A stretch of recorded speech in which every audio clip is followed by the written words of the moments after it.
Good morning, everyone. Welcome to News in Motion. Today, we have an exciting show for you today. Today is Wednesday, May 31st, 2023. Of course, we're going to have some headline news by Miss Gail, but we also have an Ohio State representative, everyone. So, with that being said, make sure that you come on into the room. Make sure that you have your questions prepared as we have State Representative Lauren McNally coming on to the show to discuss with us the upcoming child labor laws and what does that mean for the state of Ohio. As you're coming in through YouTube, Facebook, and also LinkedIn, and also for our audio and podcast listeners, we want to say thank you for tuning in live with us. If you are catching the replay, whether it's in the afternoon, the evening, or near the nighttime, we just want to say thank you for tuning in. Be sure to share this with a couple of friends. Let them know what we are going to discuss here. And let's prepare for some news in motion.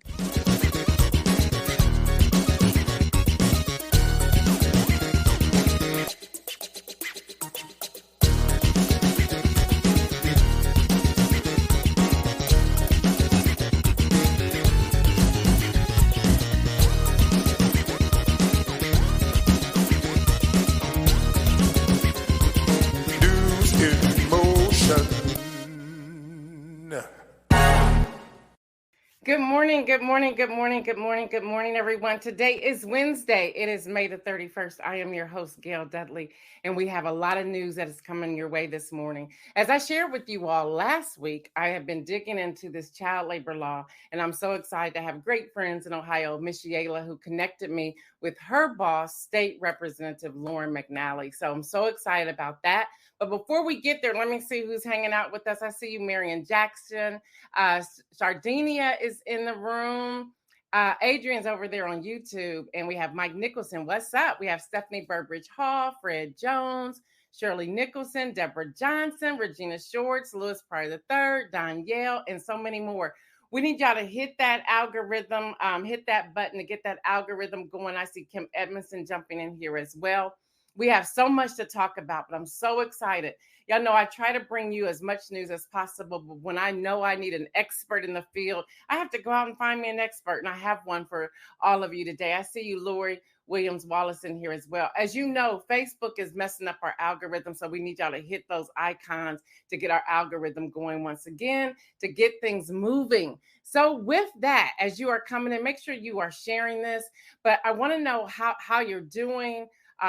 We started this voter registration drive. It kicks off tomorrow. We have some volunteers. Yes, we are starting early to get what we need to get done. So with that, everyone who's tuning in live, thank you. Those of you who are watching the replay, thank you as well. Again, y'all, I have an amazing guest with me this morning.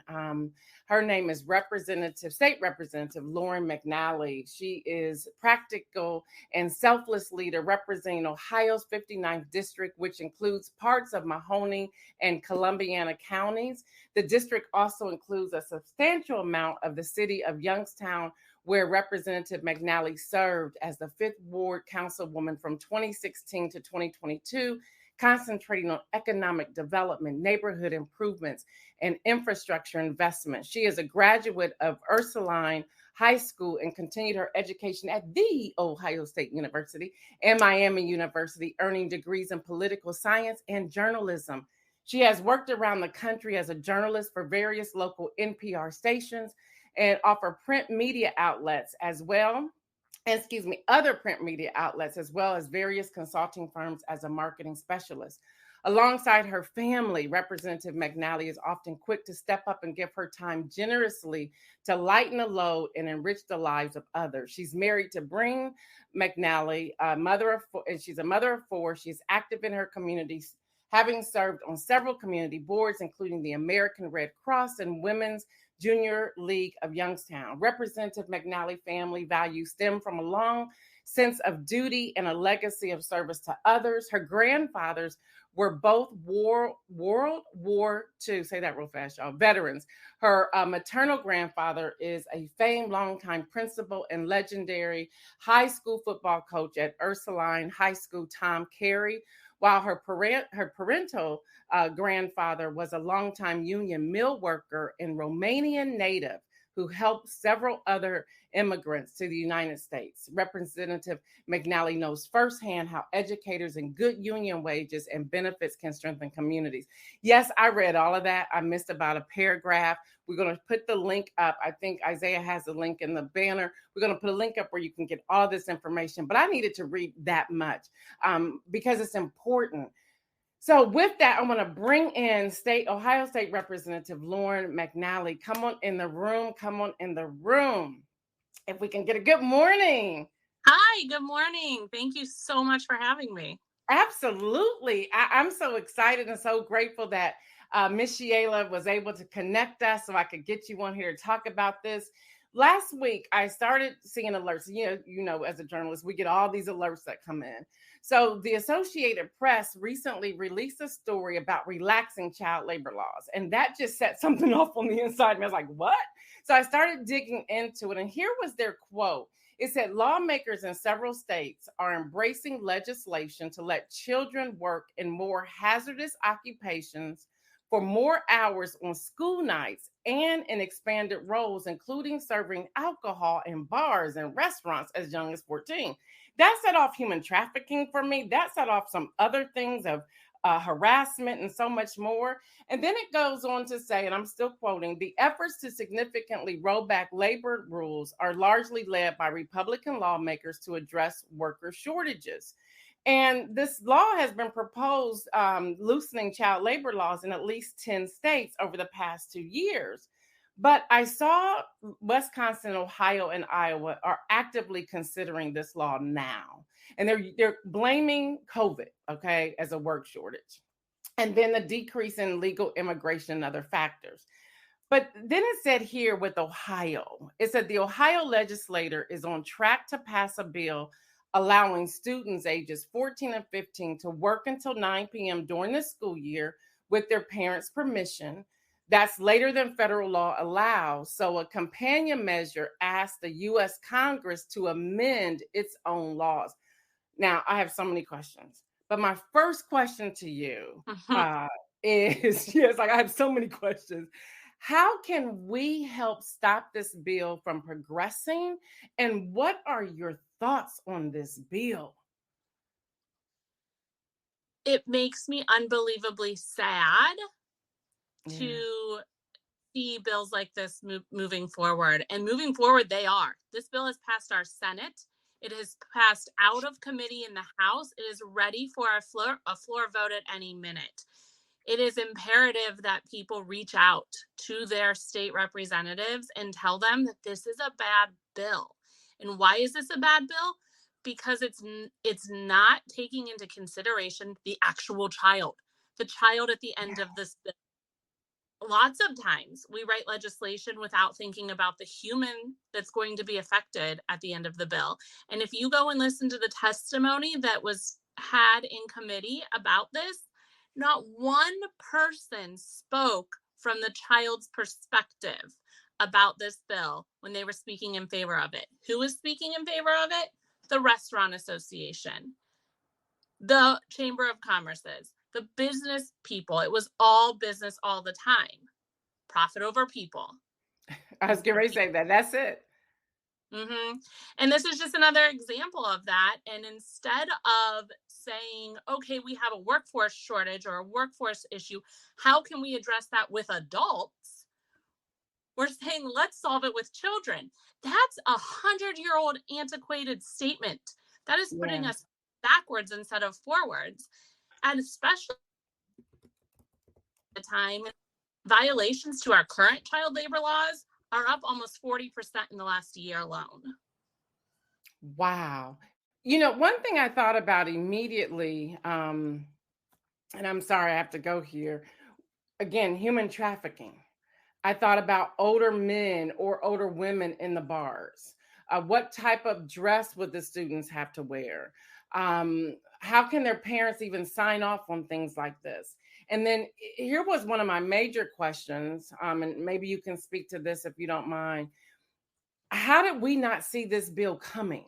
Is it because we're so focused on the book banning and so focused on the DEI that's being displaced from colleges and universities, all the other stuff, the debt ceiling, which I think is a political game at this moment?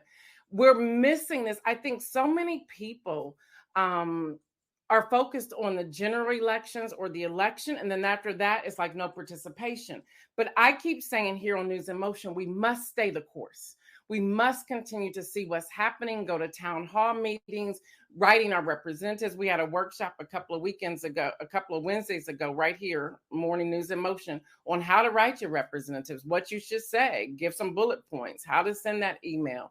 So can you speak to that? Because I believe there are so many laws that are slipping by us that we're in an uproar, but they've already passed.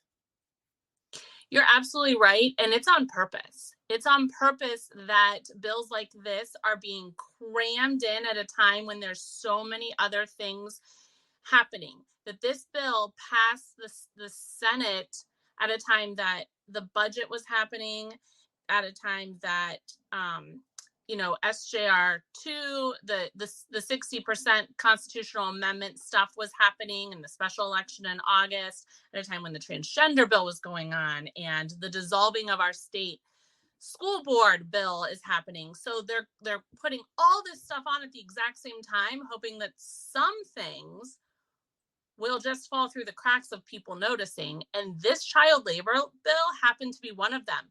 When it got to the House and we started reaching out to people to get their opinions, like the labor unions and such, they were shocked that it had even passed the Senate. It had moved so fast. They weren't prepared for it to move that fast. They didn't. So it's absolutely happening at a very fast pace, and it's on us as the state representatives to make sure that we're putting that information out there as often as we can and as best we can.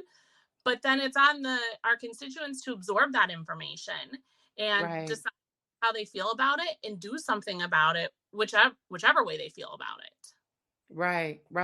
The other thing that comes to mind, I'm thinking about Columbus, Ohio, the problems we're having right here.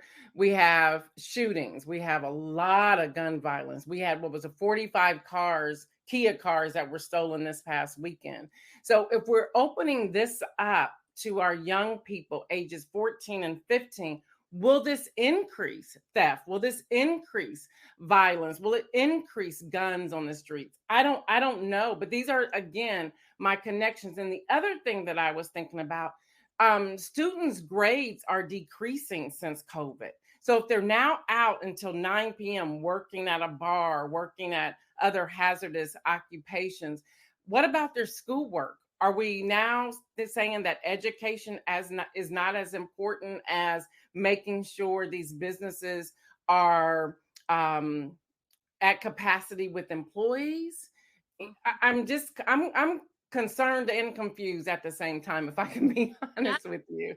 On a lot of the exact things that we talked about in committee about this. Number one, who hasn't been asked to work a couple extra hours hours over? And it's hard to stand up to a boss as an adult and say no. How is our child going to be able to say no to that? Two, we're not expanding public transportation in any way, shape, or form in the state of Ohio. So how are these kids who can't drive even getting home to and from work in a safe manner? That's going to be on their parents to do. Why don't we just let their parents go to work? Three, it is very well documented that the longer and more a child works, the more their grades suffer.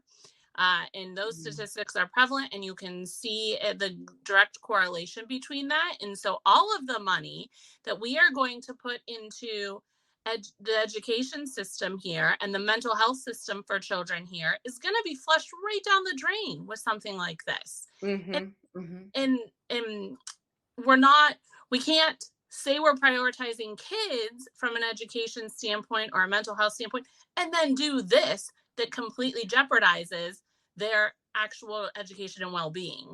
And you're absolutely right. We're already behind when it comes to education from COVID, from the way that we've funded education in the state of Ohio over the last 20 years. We're at the bottom of the list in terms of states when it comes to education in the first place. So that should be our focus, letting kids be kids and develop well into adulthood and then put them to work so that they are mature, capable workers. Instead, we're going to grind them to the ground and burn them out before they even get a chance to succeed in the adult world. I agree with you. I mean, I remember having, and I have a few questions that's coming in from the viewers. I remember working at the Dairy Queen on Sunbury Road in Columbus, Ohio, but it was summer and it was like something like 11 to 2 or something like that. But it was something to do. I made a little bit of money to get those blue jeans or those Converse tennis shoes, whatever that is. But that was it. I was not working 8 hours or 7 hours or late into the night. There was a rule around that. But I still enjoyed my childhood. I was still that cheerleader in high school or whatnot, or that swimmer. But it seems like with this bill, things that I'm reading, the children won't have a life. They'll go to school and go to work, go home, go to bed, and start it all over again. To me, that's more difficult than their parents.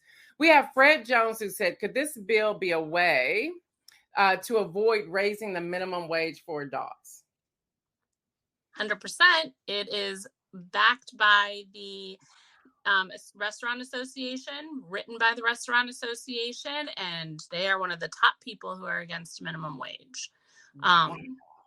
So what we should be doing is paying livable wages to adults, helping women get back into the workforce by making childcare affordable, going, like you said earlier, about legal immigration and rolling back some of those laws to allow for more immigrants to come in and increase our workforce. Getting adults back into the workforce in livable wages, paying healthcare. Yeah. Those types of things are the changes we should be making as a society, not forcing children to solve our workforce shortage problems. I agree with that. It's almost like child slave labor. I'm gonna just put it out there. So we have Latrice Jones saying, where was the educational representation while this bill was going through the legislature?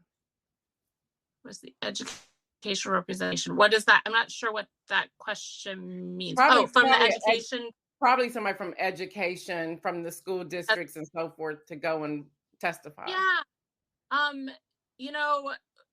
It went through like I said, through the Senate so quickly that when we started reaching out, for instance, the Teachers Association, OEA, they didn't even realize that it happened. I was nice to see the Superintendents Association didn't weigh in on it. They wouldn't weigh in on it. And they actually have to legally sign off on allowing the children to work. And when they legally sign off on that, they're technically violating a federal law. And does that put them in some type of gray area in terms of liability? And so I was surprised that they didn't reach out on it or speak out on it.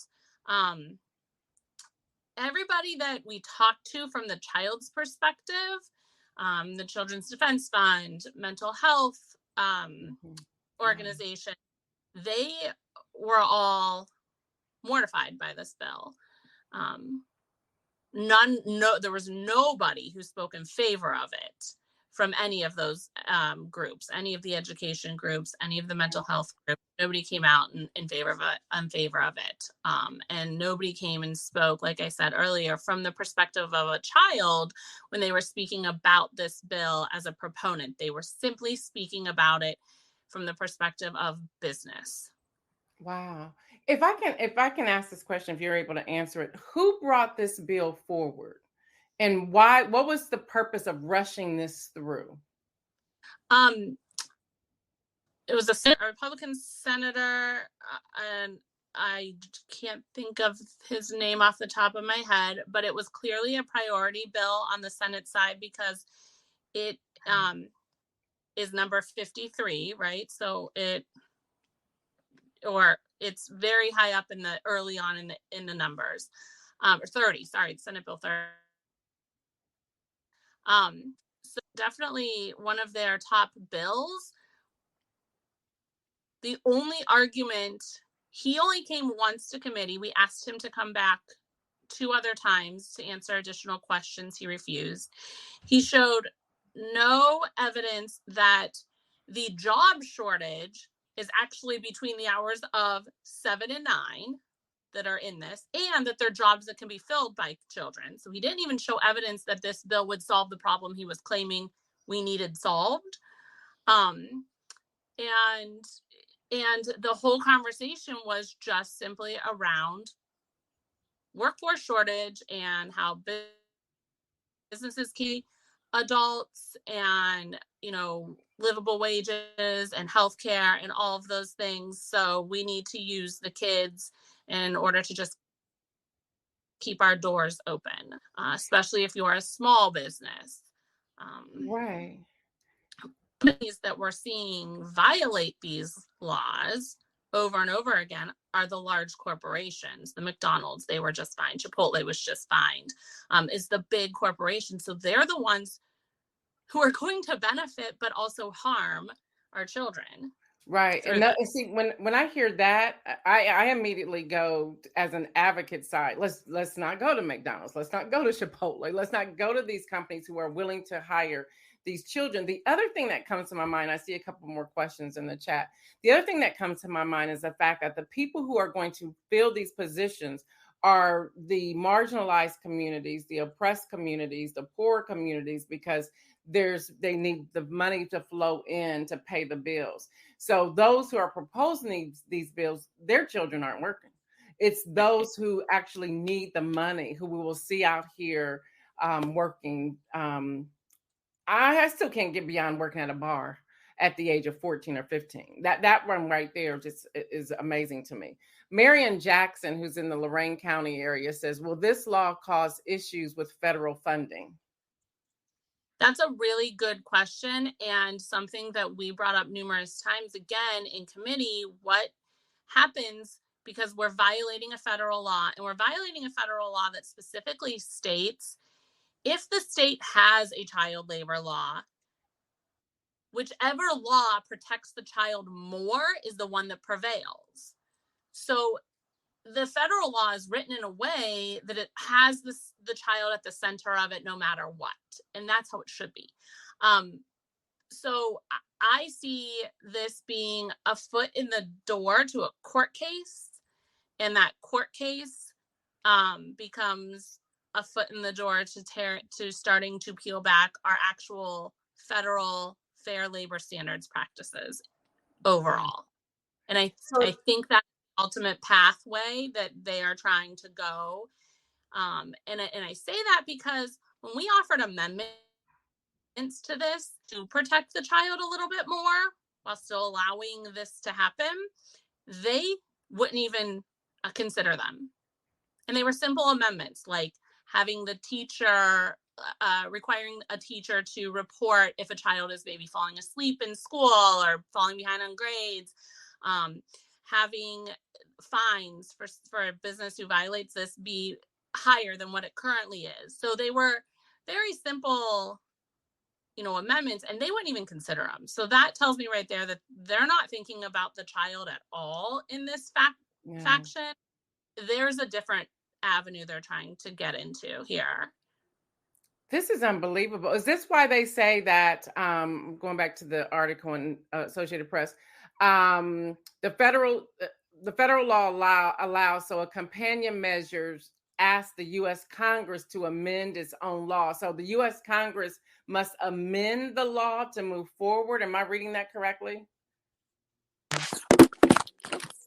Sorry, I dropped my phone.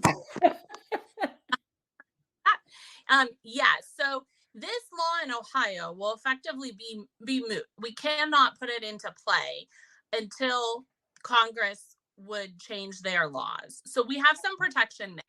However, like I said before, what it will do is allow for litigation to occur. And you only need one court to be on the side of the businesses or whomever is in favor of this bill going for that litigation to say yes, and then it moves on forward and starts attacking at the federal level. So that is, so we have a little bit of protection there, but we got to keep in mind that really ultimately they're really trying to chip away at our fair standard labor practices. Right. Kim Edmondson, no, we know Ohio is not the only state. Right now in play is Wisconsin, Ohio, and Iowa. In the past 2 years, there's been at least 10 states, according to a report published by left-leaning Economic Policy Institute. So some bills have become law in these other states, but others have been withdrawn or vetoed. This is just, I'm at a loss here. I'm just at a loss. Anita says we must protect our children, hidden motives. Dr. Antoinette, she's out of the Baltimore, Maryland area, says what measures are in place to ensure these employers pay children the federal or state minimum wage, whichever is higher. My concern is that it isn't slavery 2.0. And well, that's the point. The point is they want to, because they don't want to pay minimum wage. They don't want to pay adults a fair wage and healthcare and benefits and give them a 40-hour work week and all that comes with that. They want the kids so they don't have to do that. Yeah, it's interesting. And I appreciate your time, but I'm so thankful you're here. What comes to my mind, and I'm sorry, I'm this person who likes to connect the dots. What comes to mind is like, oh, so is this why you want to control the women's body so that we can continue to produce children so then they can end up being your employees at a cheaper wage? I mean, it's like all of this stuff is just like, why is this happening and why now? I mean, yes, I'm radical. I don't know if Miss Sheila told you that. I'm pretty radical. So I had that exact same conversation with Miss Sheila. We have talked exactly the same way in connecting those dots, and that seems to be the narrative we're trying to create across the nation, and specifically in Ohio, that it's all about work, and cheap labor and the most amount of product, and everybody is a product. Nobody is a person anymore, and it's profit over everything else in our society. And we forget, or we don't think about the people at the end of these pieces of legislation. Yeah. And there are very real people at the end of all of these pieces of legislation that get passed, and it gets passed without thinking about them, without telling them about them, without explaining how it's going to affect their lives. Mm-hmm. And it's something that we need to bring to light more. Yeah.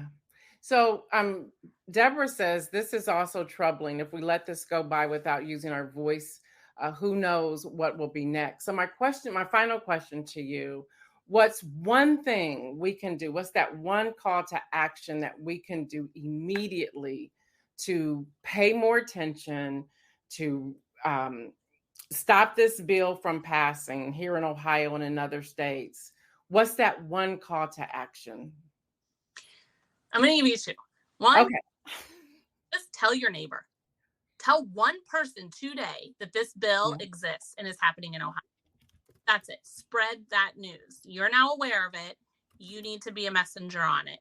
Number two, instead of going on Facebook while you're laying in bed before your alarm goes off for 5 minutes, go on a state house news website instead and just skim through the highlights of the bills that are happening. One of the state house news websites, your local newspaper website, your local whatever, spend 5 minutes on there instead of on Facebook or Instagram or Twitter or any of those other sites. Get the real news. Yeah. Doesn't have to take long. You don't have to read the details. You can just read the headlines, and that'll give you a lot. But just know about it and then tell your neighbors. Bring it up in conversation. Those two things will make you more powerful with your voice, and get Ohioans to understand what is happening in their own state, because so many people don't know and it gets spun so many different ways. Yeah. Just tell them the facts. When they just know the facts, they more than not tend to be on the right side of right. Yeah, that's great. So everyone, please tell your neighbor as soon as we get off of here today, tell your neighbor, spread that news. And then every morning, right before you come to News in Motion, go on the State House News website, look at the headlines, scroll through. Yeah, we have to start paying more attention to this. Representative McNally, thank you. I appreciate your time. I appreciate your expertise, your knowledge on this, and also your call to action for all of our viewers and listeners. Thank you so much. Is there anything we can do for you? Mm-hmm. No, if you do those two things, you will help me out a lot. So thank you very much. Thank you for having me. Anytime, please reach out. I'm happy to come and talk about any of the issues. Great. I just need to come to your office with you and Miss Sheila, because I'm sure the two of you together. Oh, we'll have a Thank you so much. Thank you. Bye. Bye. Okay, everyone.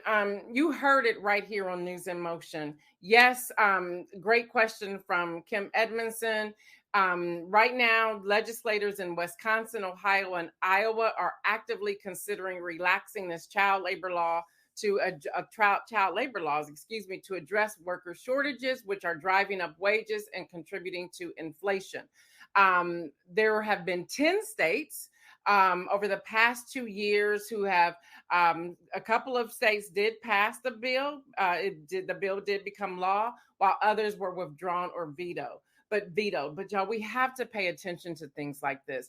Yes, we sit here and we talk about the debt ceiling, which, by the way, the House Rules Committee was able to successfully move it forward. There will be a vote on the floor today, but they're not sure it's going to go, because you have the House Freedom Caucus that's saying no way. You also have liberal Democrats that are saying, we like you, Joe, but we're not about to do this. They have determined the date to be June the 5th for the deadline to get this passed. So there's a lot that's going on, but right now I want us to focus on these child labor laws. Again, Wisconsin, Ohio, and Iowa, they're going through.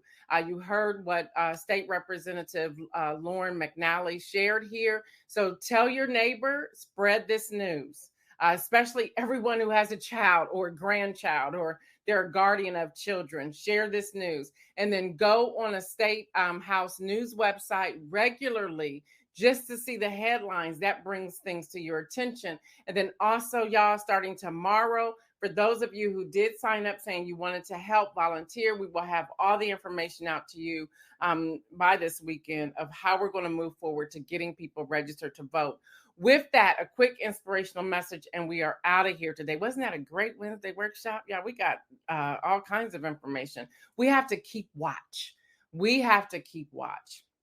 Y'all know, we can't let things go by. We cannot become so relaxed ourselves that we are not paying attention to what's happening in and around our communities. Y'all, start local, then go out to this state, and then the federal. Y'all, these things are all connecting, and bills are being passed every day. I am so glad that I paid attention to this particular news alert. News, when y'all have heard me say this before, I get thousands of alerts, and my job is to go through. I really need some help one day. Hopefully we'll get some help. I like what Misha said, Isaiah's sister, that maybe I need to get some interns to help me with this. But that child labor law thing jumped out at me, and I started digging into this. And I said, no, we need to talk about this. I cannot let this continue to move forward. So we have to keep watch. We need to hear what's happening. Again, y'all, town hall meetings, we must go to the town hall meetings. And I love what Representative McNally said as well. Y'all, skim those state websites. Mike Nicholson says we got to act. We absolutely do. Judy Neal said discussion, informative and insightful, and a call to action we can do. Absolutely. Kim Edmondson said thank you. Marion said thank you. Lori said thank you. Deborah said thank you. Yes, keep watch.